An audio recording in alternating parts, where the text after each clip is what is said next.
Howdy. As promised, here is my second scout review for the week, Ransack. The alt mode is a World War biplane, something that's never really been done before.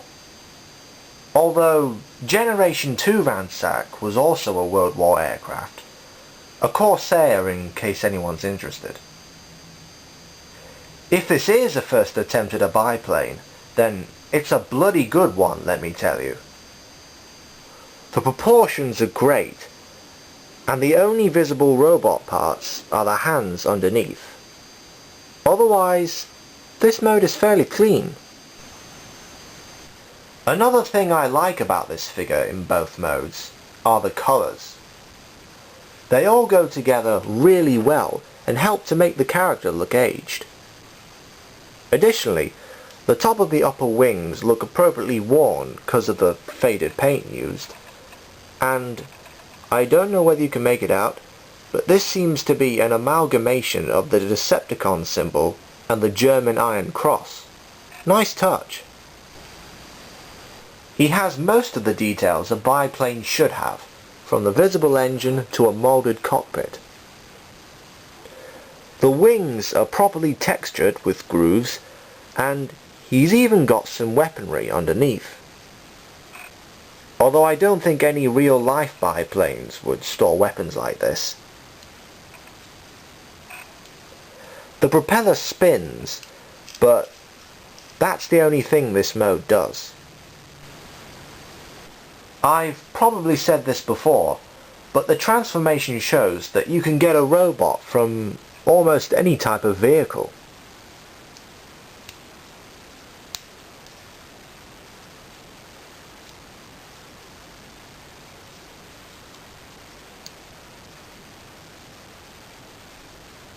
Oh, and word of advice, press the shoulders in before unpegging the forearms, otherwise the whole arm will just pop off.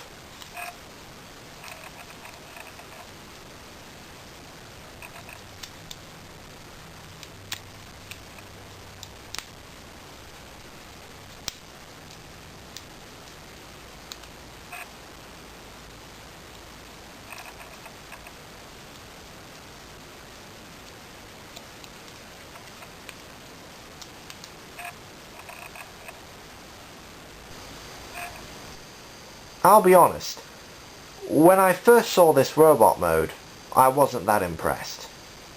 And I'm sure a lot of others felt the same way to begin with.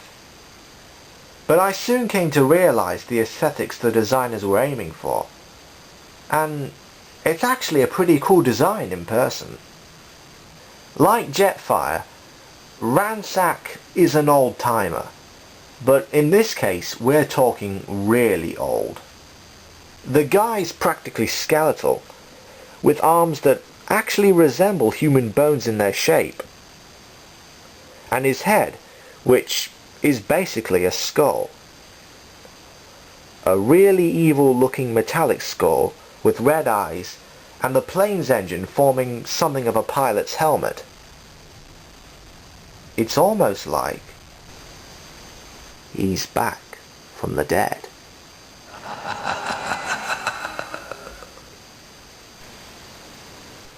From the way the wings and the front of the plane are positioned, it just looks like everything's drooping, which fits in with the whole aged theme. The wings are floppy and don't lock down, but I suppose that's another fitting aspect. I also like how this guy is a little asymmetrical.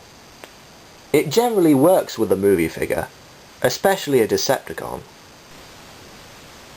For an old bot, he's got plenty of articulation. However, the wheels can get in the way of waist movement. Or, if positioned like this, they can get in the way of the arms. It's more of a nuisance in the latter case, so I leave them folded down. As a side note, the double-barreled gun on his right arm is now adjustable, unlike in plane mode. Like depth charge, Ransack has a bonus mode that's easy to get to from here.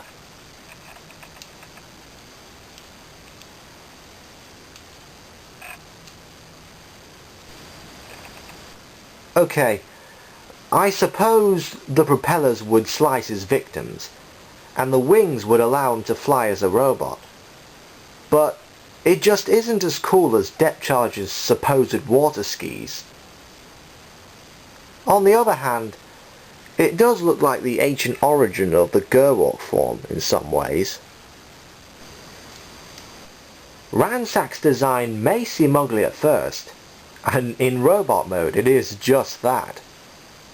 But once you get used to the intended aesthetics, you've got yourself one of the best scouts of the new movie line. Next I'm reviewing Marvel Crossover's Venom. Until then, till all are one.